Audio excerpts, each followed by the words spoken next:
नमस्कार। स्वागत है आपका अपने YouTube channel Galaxy of education पे। आज आपके लिए जो क्लास लाया गया है वो केमिस्ट्री का है। केमिस्ट्री 11th का केमिस्ट्री है और 11th के केमिस्ट्री का फर्स्ट यूनिट है some basic concepts of chemistry. इसमें प्रॉब्लम्स को सॉल्व करने के पहले बहुत सारे थ्योरेटिकल कंसेप्ट आपको बताया गया है। आज MCQs आपके सामने रखा गया है। बहुत सारे प्रश्नों का सेट है।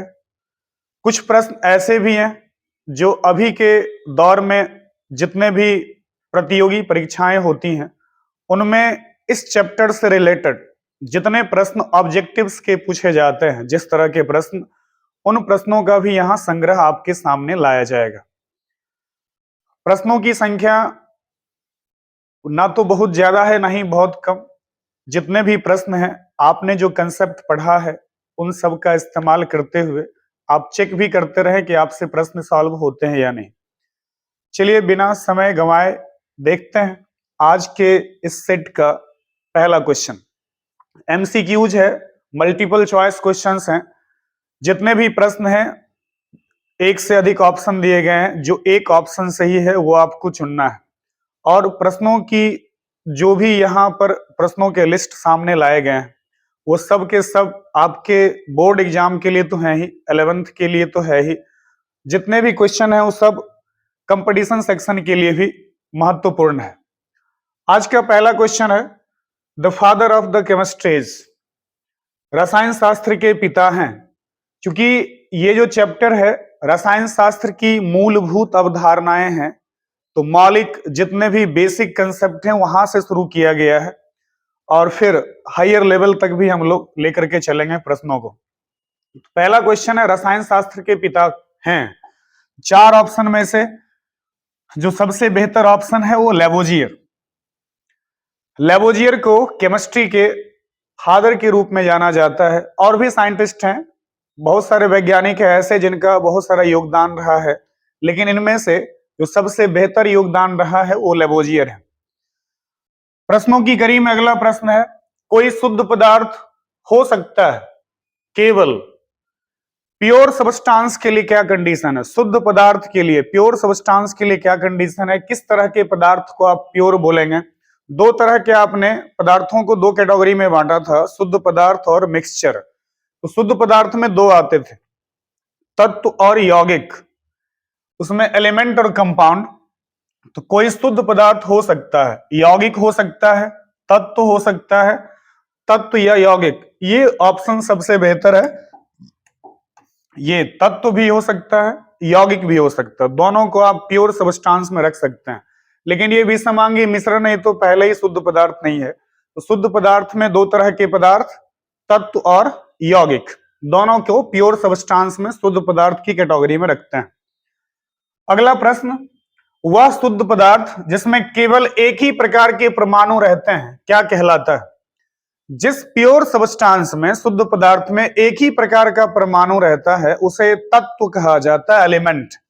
एग्जाम्पल के लिए जैसे मान लीजिए हाइड्रोजन लेते हैं।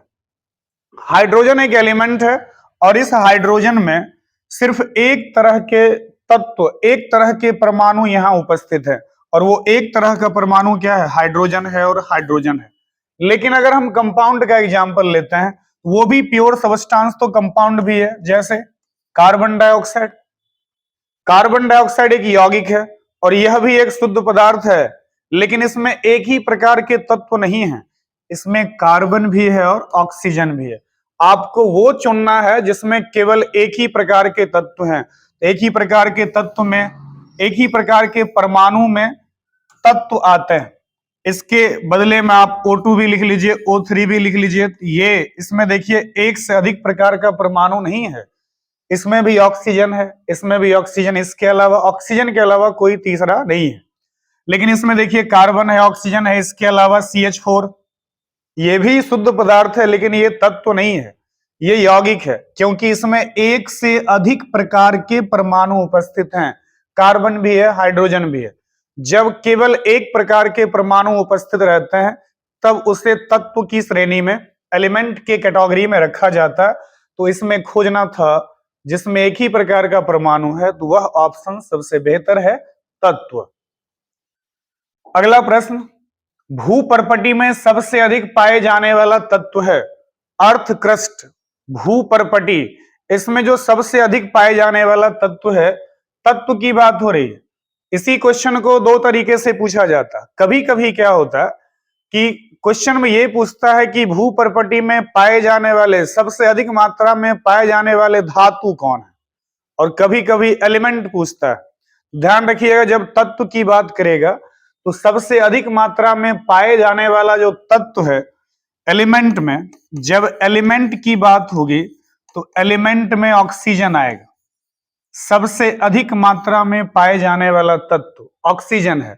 लेकिन एलिमेंट ना रहे, मेटल, आपसे ये पूछे कि सबसे अधिक मात्रा में पाए जाने वाला धातु कौन है, तो धातु में एल्यूमिनियम। एल्यूमिनियम ये भी तत्व है, ये भी तत्व है, लेकिन ये अधातु है और ये धातु है। क्वेश्चन में जब ये रहे कि सबसे अधिक मात्रा में पाए जाने वाला तत्व कौन है, तो तत्व तो ऑक्सीजन होगा, लेकिन जो सबसे अधिक मात्रा में पाए जाने वाला धातु होगा, धातु एल्यूमिनियम है। इसका सही आंसर होगा डी, भूपर्पटी में सबसे अधिक पाए जाने वाला धातु एल्यूमिनियम होगा। अगला प्रश्न, भूपर्पटी में सबसे अधिक पाए जाने वाला तत्व, लीजिए वो प्रश्न भी आ गया। सबसे अधिक मात्रा में पाए जाने वाला एलिमेंट कौन सा है, कौन सा एलिमेंट होगा, तो जस्ट इसके पहले आपने देखा था, आंसर होगा oxygen. Oxygen most abundant element है जो भूपर्पटी में अर्थ क्रस्ट में पाया जाता है। अगला प्रश्न, निम्नलिखित में कौन एक यौगिक नहीं है। चार ऑप्शन दिए गए, इसमें से आपको यह चुनना कि कौन यौगिक नहीं है, कंपाउंड नहीं है। तीन ऐसे होंगे जो कंपाउंड होंगे, कौन ऐसा है जो कंपाउंड नहीं है। मार्बल, मार्बल कैल्शियम कार्बोनेट होता है, CaCO3, ये तो कंपाउंड है क्योंकि एक से अधिक तत्व के परमाणु उपस्थित हैं। ओजोन, ओजोन के लिए O3 लिखते हैं, ये ओजोन है। कार्बोरंडम, सिलिकॉन कार्बाइड को कार्बोरंडम कहा जाता है, सिलिकॉन कार्बाइड कार्बोरंडम है। और ये quick lime, calcium oxide, quick lime. आपको खोजना है कि कौन कंपाउंड नहीं है, तो इसमें देखिए एक से अधिक तत्व है, इसमें भी एक से अधिक तत्व है, और इसमें भी एक से अधिक तत्व है। कौन ऐसा ऑप्शन है जिसमें केवल एक तत्व है, वह ऑप्शन है ओजोन, जिसमें केवल और केवल ऑक्सीजन है। बाकी सबको देखिए तो इसमें कैल्शियम कार्बन ऑक्सीजन, इसमें सिलिकॉन और कार्बन है, इसमें कैल्शियम और ऑक्सीजन है। तो जो सबसे बेहतर आंसर है जिसमें केवल एक ही प्रकार के परमाणु उपस्थित हैं, वो ओजोन है। इसलिए ये यौगिक नहीं है, ये तत्व है। आपको क्या खोजना था, कौन यौगिक नहीं है, इसमें ओजोन यौगिक नहीं है। अगला प्रश्न, निम्नलिखित में कौन एक तत्व नहीं है। अब ठीक उस क्वेश्चन का उल्टा है, चार ऑप्शन दिए गए हैं, इसमें से आपको ये खोजना है कि कौन तत्व नहीं है। चार में से कोई एक है जो तत्व नहीं है, जो तत्व नहीं है वो खोजना है। तो डायमंड, डायमंड कार्बन का अलोट्रॉप है। हीरा कार्बन का अपर रूप है। इसके बाद ओजोन, ओजोन ये तो O3 होता है, ऑक्सीजन के कॉम्बिनेशन से बनता है, ओजोन का फॉर्मेशन होता है। इसके बाद सिलिका, सिलिका SiO2, ये सिलिका है। और इसके बाद ग्रेफाइट, ये भी कार्बन का अपर रूप है। इसमें तीन ऑप्शन जो आप देख रहे हैं, तीन ऑप्शन, एक डायमंड है, ओजोन है और ग्रेफाइट है। डायमंड को भी देखिएगा तो इसमें भी एक एलिमेंट है, ओजोन में भी सिर्फ एक प्रकार के तत्व हैं, और ग्रेफाइट में भी केवल एक प्रकार का तत्व है। आपको खोजना था कौन तत्व नहीं है। इसमें एक प्रकार का परमाणु, इसमें भी एक प्रकार का परमाणु, इसमें भी एक प्रकार का परमाणु, इसलिए ये सब तो तत्व है। लेकिन सिलिका में एक से अधिक प्रकार के परमाणु हैं, सिलिकॉन भी है और ऑक्सीजन भी है, इसलिए ये तत्व की श्रेणी में नहीं आएगा। ये तत्व नहीं है, ये एक यौगिक है, एक कंपाउंड है। तो तत्व नहीं है, सिलिका तत्व नहीं है, एलिमेंट नहीं है। अगला प्रश्न, ठोस अवस्था में और ठोस अवस्था से सीधे गैसीय अवस्था में परिवर्तन कहलाता है। आप 9th क्लास में भी ये पढ़े होंगे, अलग अलग रूपांतरण पढ़ते थे पदार्थ का। जब कभी ठोस से द्रव में बनाए, सॉलिड से लिक्विड बना, फिर लिक्विड से गैस बना, फिर एक ही बार सॉलिड से गैस बना, फिर एक ही बार गैस से सॉलिड बना, तो अलग अलग परिवर्तन के लिए अलग अलग नाम रखा गया था। अभी आपसे ये बोला गया कि ठोस अवस्था से गैसीय अवस्था, डायरेक्ट सॉलिड से गैस बनाना है। इस प्रोसेस को कहते हैं सब्लाइमेशन, ऊर्ध्वपातन। ठोस से गैस में परिवर्तित होने की प्रक्रिया सब्लाइमेशन कहलाती, ऊर्ध्वपातन। तो इसका सही आंसर सी होगा, ऊर्ध्वपातन। इसके बाद है सल्फर ऑक्सीजन में जलकर सल्फर डाइऑक्साइड बनाता है। अभी आपसे बोला गया सल्फर ऑक्सीजन में जलता है और जलने के बाद बनाता सल्फर डाइऑक्साइड। सल्फर डाइऑक्साइड का गुण है, जब सल्फर और ऑक्सीजन दोनों के मिलने से सल्फर डाइऑक्साइड बन गया, अब इसका क्या प्रॉपर्टी होगा। 4 प्रॉपर्टी सामने दिया गया, इसमें से कौन सा प्रॉपर्टी सही होगा सल्फर डाइऑक्साइड के लिए। पहला है सल्फर तथा ऑक्सीजन से पूर्णतः भिन्न है। सल्फर डाइऑक्साइड का गुण सल्फर और ऑक्सीजन से पूर्णतः भिन्न है। दूसरा सल्फर के समरूप है, तीसरा ऑक्सीजन के समरूप है, और चौथा ऑक्सीजन की तुलना में सल्फर से ज्यादा समरूप है। आप एक चीज का ध्यान रखें, जब कभी कोई केमिकल रिएक्शन होता है, रासायनिक अभिक्रिया होती है, तो अभिक्रिया के बाद, रिएक्शन के बाद जो प्रतिफल प्रोडक्ट मिलता है, उसका गुण रिएक्टेंट से कंप्लीटली डिफरेंट होता है। जो अभिकारक होता है उससे बिल्कुल अलग होता है। एग्जाम्पल के लिए आप जैसे हाइड्रोजन ले लीजिए, ऑक्सीजन ले लीजिए, ये एक ज्वलनशील गैस है, ये जलने में सहायक गैस है, लेकिन दोनों के मिलने से बनता है H2O। जब ये दोनों कंबाइंड होगा तो कंबाइंड होने के बाद बनता है पानी। पानी का स्वभाव आग को बुझाने का है, जबकि ऑक्सीजन ये तो जलने में सहायक है, किसी भी चीज को जलाने में सहायक है, और ये तो ज्वलनशील है, खुद जलने के लिए तैयार रहता है, और ये जलाने के लिए तैयार रहता है, और ये ऐसा है जो बुझाने के लिए तैयार रहता है। तो जो प्रोडक्ट मिला है वह प्रोडक्ट रिएक्टेंट में जो भी सब्सटेंस है उससे अलग प्रॉपर्टी रखता है। तो जब कभी केमिकल रिएक्शन होगा तो जो प्रतिफल मिलेगा उसका स्वभाव रिएक्टेंट में किसी से भी मैच नहीं करेगा, उससे बिल्कुल अलग होगा। तो ऐसा ऑप्शन कौन सा है, पहला है सल्फर तथा ऑक्सीजन से पूर्णतः भिन्न होगा। सल्फर और ऑक्सीजन के मिलने से अगर सल्फर डाइऑक्साइड बनता है तो इसका प्रॉपर्टी ना तो सल्फर पे डिपेंड करेगा और ना ही ऑक्सीजन पे, इससे बिल्कुल अलग होगा। तो आंसर ये होगा 9 का ए। अगला प्रश्न, प्रश्न संख्या 10, निम्नलिखित में कौन सा कथन असत्य है। 4 ऑप्शन दिए गए, 4 स्टेटमेंट दिया गया, इसमें से आपको चुनना कौन गलत है। पहला है सभी तत्व समांगी होते हैं। दूसरा, यौगिकों में हमेशा 2 या 2 से अधिक भिन्न तत्व होते हैं। और तीसरा है कोई मिश्रण हमेशा विषमांगी नहीं होता है। और चौथा, हवा एक विषमांगी मिश्रण है। कोई मिश्रण हमेशा विषमांगी नहीं होता, बिल्कुल सही है। मिश्रण समांगी भी हो सकता है, विषमांगी भी हो सकता है, हमेशा विषमांगी नहीं होगा, हमेशा हेट्रोजेनियस नहीं होगा, होमोजेनियस भी होगा, हेट्रोजेनियस भी होगा। इसके बाद यौगिक में जब भी यौगिक की बात करें 2 एलिमेंट होगा, 2 तरह के तत्व कम से कम होंगे, उससे ज्यादा भी हो सकते हैं। और जो तत्व है वो समांगी होते हैं, जितने भी एलिमेंट हैं सबका नेचर एक जैसा होता, सभी एलिमेंट का अलग अलग ही। जैसे मान लो आयरन है तो आयरन एलिमेंट में बहुत सारे एटम होंगे आयरन के, और उस सब का नेचर एक जैसा होता है, इसलिए इसको समांगी बोलते हैं, होमोजेनियस। इसमें सबसे जो अलग आंसर है, जो गलत स्टेटमेंट है, वो ये हवा एक विषमांगी मिश्रण है। हवा एक होमोजेनियस मिक्सचर है, समांगी मिश्रण है, क्योंकि विभिन्न गैसों का जो कंपोजिशन होता है, अलग अलग गैसों को जब मिलाते हैं तो वो मिलावट यूनिफॉर्म होता है, एक समान होता है, इसलिए यह विषमांगी नहीं होगा, समांगी होगा। तो आपको असत्य खोजना था, असत्य वाला आंसर ये हो गया। चलिए इसी क्रम में अगला प्रश्न, क्वेश्चन नंबर 11, हवा के एक नमूने में कार्बन डाइऑक्साइड 0.03% है। एयर का सैंपल लिया गया, एयर के एक सैंपल में carbon dioxide CO2, carbon dioxide का ये परसेंटेज पाया गया, लेकिन हवा का दूसरा सैंपल जब लिया गया तो उसमें कार्बन डाइऑक्साइड की मात्रा कुछ कम मिली। एक में कार्बन डाइऑक्साइड की मात्रा ज्यादा है, दूसरे में कार्बन डाइऑक्साइड की मात्रा कम पाया गया।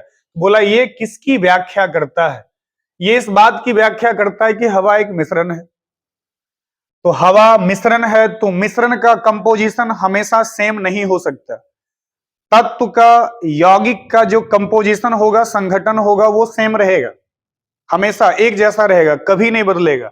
लेकिन मिश्रण का कंपोजिशन बदल सकता है। मिश्रण जब बनाइएगा तो पदार्थ की मात्रा अलग अलग हो सकती है। उदाहरण के लिए मान लीजिए आपको शरबत बनाना है, पानी में चीनी डाले, आप 1 लीटर पानी में 100 ग्राम चीनी डालकर भी शरबत बना सकते हैं, और 1 लीटर पानी में 200 ग्राम चीनी डालकर भी शरबत बना सकते हैं।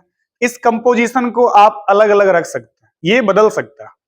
तो ये स्वभाव मिश्रण का होता है, इसलिए आंसर ये होगा, हवा एक मिश्रण है। इस बात की व्याख्या हो रही है। अगला प्रश्न है, निम्नलिखित में कौन मिश्रण नहीं है? आपको ऐसा खोजना जो मिक्सचर नहीं है। पहला डिस्टिल्ड वाटर, प्योर वाटर है, तो वाटर का फॉर्मूला H2O।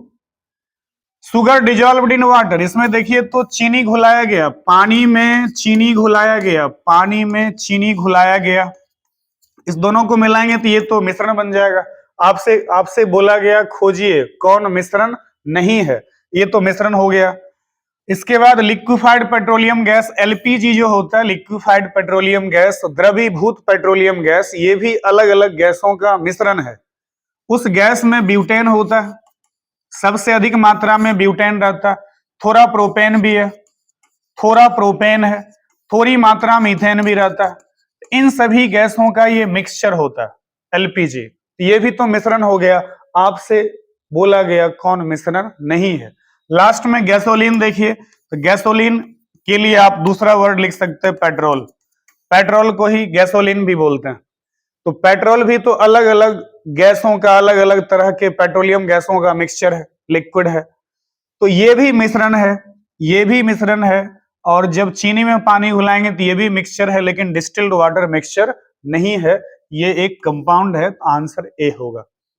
नेक्स्ट क्वेश्चन, किस वैज्ञानिक ने बताया पदार्थ का रूपांतरण ऊर्जा में हो सकता है? Albert Einstein.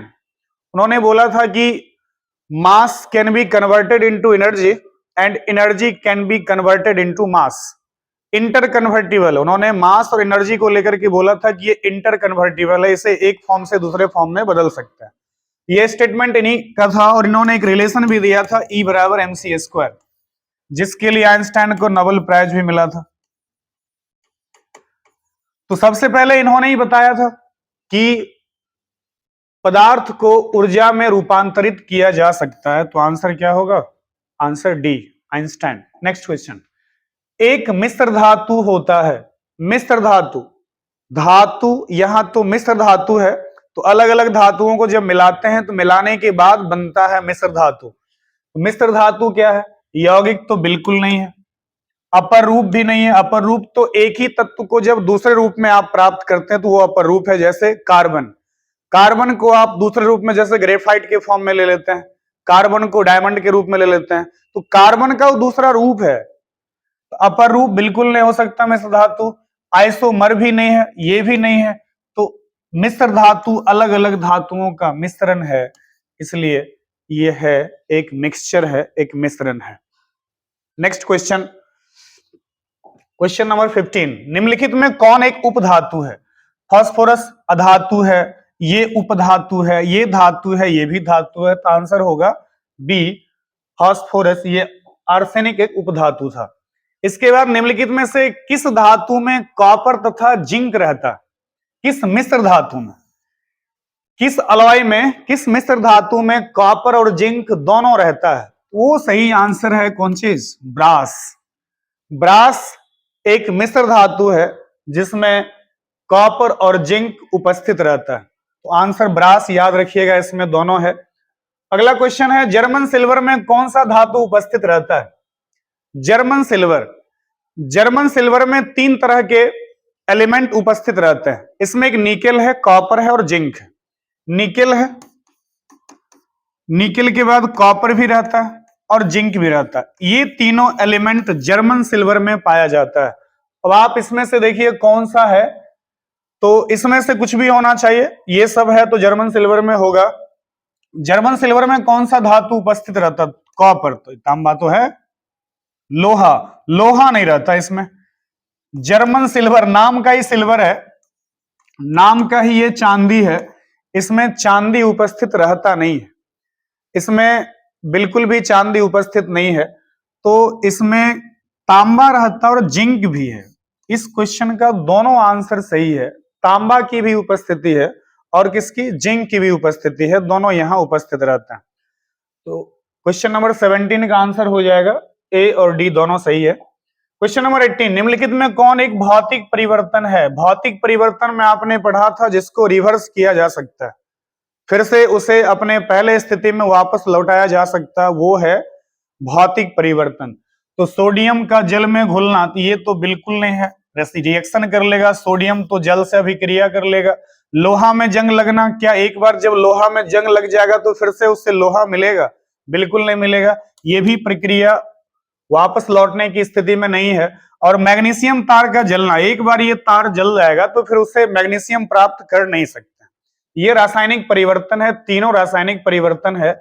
लोहा का चुंबकित होना, जो आयरन है वो जब मैग्नेटाइज्ड होता है, चुंबकित होता है, चुंबक का प्रॉपर्टी उसमें आता तो वो टेम्पररी होता, परमानेंट नहीं होता, लंबे समय तक उसमें रहता नहीं है।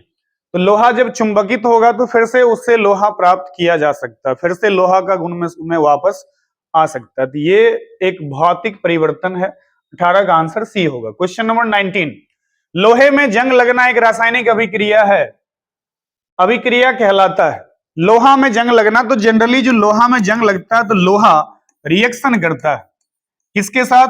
वाटर वेपर के साथ, जलवाष्प के साथ, और किसके साथ? तो ऑक्सीजन के साथ। इस दोनों के साथ आयरन रिएक्शन करता है, इस पर ऑक्सीजन का भी इफेक्ट पड़ता है और वाटर का भी इफेक्ट पड़ता है और कंबाइंड हो जाता है, तब रस्ट जंग का निर्माण करता है। तो लोहा में ये सब आकर के जुड़ जाता है, तो जुड़ने की बात हो रही है। तो जब जुड़ता है, जब अलग अलग सबस्टांस एक साथ जुड़ जाएं तो जुड़ने के बाद उसका नाम कॉम्बिनेशन होता है, संयोजन। तो इस अभिक्रिया में लोहा के साथ ये भी जुड़ेगा, ये भी जुड़ेगा, एक साथ हो जाएगा, इसलिए नाम हो गया संयोजन, कॉम्बिनेशन। नेक्स्ट, एक रिएक्शन दिया गया और रिएक्शन के बारे में टाइप बताना कि ये किस प्रकार की अभिक्रिया है। इसमें देखिए सोडियम सल्फेट है, बेरियम क्लोराइड है। जब रिएक्शन हुआ तो बेरियम सल्फेट बनाया और ये सोडियम क्लोराइड बनाया, दो बार स्थान में परिवर्तन हो रहा, दो बार डिकम्पोजिशन हो रहा, दो बार टूटने की बात हो रही है, इसलिए इसका जो सही ऑप्शन होगा वो होगा द्विविस्थापन या डबल डिकम्पोजिशन या फिर डबल डिस्प्लेसमेंट भी कहता है। नेक्स्ट क्वेश्चन, निम्नलिखित में कौन एक रासायनिक परिवर्तन नहीं है? आपको इसमें से खोजना है कौन रासायनिक परिवर्तन नहीं है। रासायनिक परिवर्तन एक बार अगर पदार्थ बन गया तो फिर से वापस पूर्व स्थिति में लौटता नहीं है। तो इसमें से ऊर्ध्वपातन एक भौतिक परिवर्तन है, ऊर्ध्वपातन रासायनिक परिवर्तन नहीं है। जैसे बर्फ का पिघलना एक भौतिक परिवर्तन है, पानी का उबलना एक भौतिक परिवर्तन है, फिजिकल चेंज है। इसी तरह से ऊर्ध्वपातन भी एक भौतिक परिवर्तन है, एक फिजिकल चेंज है। प्रश्नों की कड़ी में ऐसे हम लोग आगे बढ़ते रहेंगे। आप जितना बेहतर स्टडी करेंगे प्रश्न का उतना बेहतर आंसर चुनेंगे। कई बार कंफ्यूजन की स्थिति होती है, आपको लगता है कि इस प्रश्न के एक से अलग अलग आंसर हो सकते हैं, तो कंफ्यूजन ना रहे, आपको चार ऑप्शन में से बेस्ट खोजना है, जो सबसे बेहतर है वो करेक्ट आंसर होगा। चलिए अगला क्वेश्चन, क्वेश्चन नंबर 22, नाइट्रोजन के विभिन्न ऑक्साइड में ऑक्सीजन का भिन्न भिन्न अनुपात। नाइट्रोजन के विभिन्न ऑक्साइड जैसे मान लीजिए N2O, N2O2, N2O3, N2O4, N2O5, ये सब नाइट्रोजन के अलग अलग ऑक्साइड है। नाइट्रोजन के विभिन्न ऑक्साइड में ऑक्सीजन का भिन्न भिन्न अनुपात, देखिए सब में ऑक्सीजन का जो अनुपात है वो अलग अलग, इसमें 1 2 3 4 5 अलग अलग है। अनुपात किस नियम को प्रमाणित करता है? ऐसा आपने पढ़ा होगा, लॉ ऑफ मल्टीपल प्रोपोर्शन, गुणित अनुपात का नियम। तो इसमें से गुणित अनुपात का नियम है दूसरा ऑप्शन, ये आंसर सही है। अगला क्वेश्चन, दो तत्व एक दूसरे से किसके अनुपात में संयोग करते हैं? परमाणु भार के अनुपात। दो तत्व एक दूसरे से जुड़ते हैं और उनके परमाणु भार या परमाणु द्रव्यमान का अनुपात हमेशा निश्चित होता है। यह आपने पढ़ा था स्थिर अनुपात के नियम। लॉ ऑफ कांस्टेंट प्रोपोर्शन और लॉ ऑफ डेफिनिट प्रोपोर्शन उसमें आपने पढ़ा था। क्वेश्चन नंबर 24, स्थिर अनुपात का नियम किनके द्वारा दिया गया था? Law of constant proportion was given by Joseph Proust, scientist का नाम जोसेफ प्राउस्ट। नेक्स्ट, तत्व का कौन सा गुण बदलने योग्य नहीं है? इसमें से ऐसा कौन सा प्रॉपर्टी है एलिमेंट का जो चेंज नहीं हो सकता है? एलिमेंट का कौन सा प्रॉपर्टी चेंज नहीं हो सकता? ये तो चेंज हो सकता है, ये बिल्कुल गलत है। एटॉमिक मास ये नहीं चेंज होगा, एलिमेंट का ये प्रॉपर्टी चेंज नहीं होगा। फिर ये हो गया इक्विवेलेंट मास, ये भी चेंज होगा, और ऑल ऑफ दिस तो है ही नहीं, तो आंसर होगा आपका ये एटॉमिक मास चेंज नहीं होगा। इसके बाद ताप का ऐसा ही मात्रक, ये तो बहुत सामान्य सा क्वेश्चन है, बहुत इजी है। ताप का ऐसा ही मात्रक केल्विन होता है, आंसर ए होगा केल्विन। नेक्स्ट क्वेश्चन, निम्न में कौन 7 आधारी मात्रक का एक भाग नहीं है?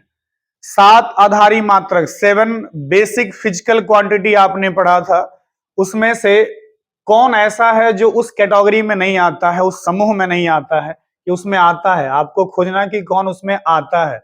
तो उसमें एक मात्र ये है कैंडेला।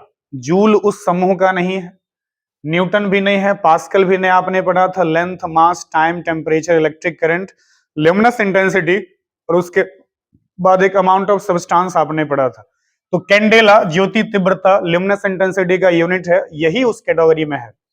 नेक्स्ट, अगला प्रश्न, 1 माइक्रोग्राम बराबर होता है? माइक्रो का मतलब आपने पढ़ा, micro means 10 to the power -6, तो micro means 10 to the power -6, तो 1 microgram is equal to 10 to the power -6 gram. ये तो डायरेक्ट क्वेश्चन था। अभी के टाइम में जो कंपटीशन के क्वेश्चन पूछे जाने लगे हैं वो कंसेप्चुअल रहता है। बहुत पहले, आज से 10 साल 12 साल 15 साल पहले की बात करिएगा तो उस समय जो क्वेश्चन होता था डायरेक्ट होता था, लेकिन अब कंसेप्चुअल होने लगा है। चूंकि ये पहला सेट था ऑब्जेक्टिव का आपके इस चैप्टर का, इसलिए सामान्य से क्वेश्चन रखे गए, लेकिन फिर भी इसमें जिस तरह के क्वेश्चन रखे गए ये भी आपके कंपटीशन एग्जाम में रहते हैं, लेकिन इससे जो डिफिकल्ट प्रॉब्लम का सेट होगा उसको भी लाया जाएगा अगले क्लास में। इसके बाद के सेट में उसको हम लोग सामने रख करके सॉल्यूशन निकालेंगे। अगला क्वेश्चन है, धातु के 2 भिन्न ऑक्साइडों में ऑक्सीजन 20%, ऑक्सीजन 20% और 27%, मेटल का, धातु का 2 अलग अलग ऑक्साइड जिसमें ऑक्सीजन का परसेंटेज 20% है, 27%, मतलब एक ही मेटल है उसमें एक जगह ऑक्सीजन 20% है और यही मेटल है, मान लीजिए ऐसा कुछ ले लेते हैं, तो इसमें जो परसेंटेज है 27 है। तो ऐसा किस नियम में होता था, किस लॉ के अकॉर्डिंग ऐसा होता था? तो वो गुणित अनुपात का नियम है, लॉ ऑफ मल्टीपल प्रोपोर्शन है। द्रव्यमान के संरक्षण में नहीं होगा, स्थिर अनुपात में तो बदलेगा ही नहीं, और लॉ ऑफ रेसिप्रोकल प्रोपोर्शन व्युत्क्रम अनुपात में तो बिल्कुल नहीं था, उसमें तो अलग अलग रिएक्शन भी करता था। तो आंसर इसका यही होगा, गुणित अनुपात का नियम। आज के इस सेट का लास्ट क्वेश्चन है, निम्नलिखित में कौन एक यौगिक है? आपको इसमें से कंपाउंड खोजना है। ये थोड़ा कंफ्यूज करने वाला क्वेश्चन है, आते हुए में बच्चे गलती करते हैं। तो कौन इसमें कंपाउंड है वो खोजना। तो ग्रेफाइट तो कार्बन का प्ररूप है। भाप क्या होता है? तो भाप वाटर का ही गैसियस फॉर्म है, H2O फॉर्मूला है। दूध तो मिक्सचर है, ये तो इम्प्योर सब्सटेंस है। मिल्क शुद्ध पदार्थ की कैटेगरी में नहीं, ये तो मिश्रण में आता है, ये तो इसका कोई फॉर्मूला भी नहीं है, मिश्रण है, मिक्सचर है। आपको खोजना कौन यौगिक है। और 22 कैरेट का सोना, ये तो मिश्र धातु है। 2 अलग अलग मेटल को जब मिक्स करते हैं तब ये सोना बनता है। प्योर सोना जो प्योर गोल्ड होता है 24 कैरेट का होता है, उसमें 2%, 2 कैरेट, दूसरा एलिमेंट डिपेंड करता है आप किस चीज के लिए बनाना चाहते हैं। कॉपर मिला दीजिए तो जो सोना बनता है वो 22 कैरेट का है। ये भी कंपाउंड नहीं है, मिश्र धातु है। इसमें कंपाउंड कौन है? जिसमें एक से अधिक तत्व के परमाणु हों, तो वेपर। तो आज के क्लास में क्वेश्चन इतना ही रखते हैं, फिर अगले क्लास में मिलते हैं। तब तक पढ़ते रहिए, खूब अच्छे से तैयारी करते रहिए। धन्यवाद।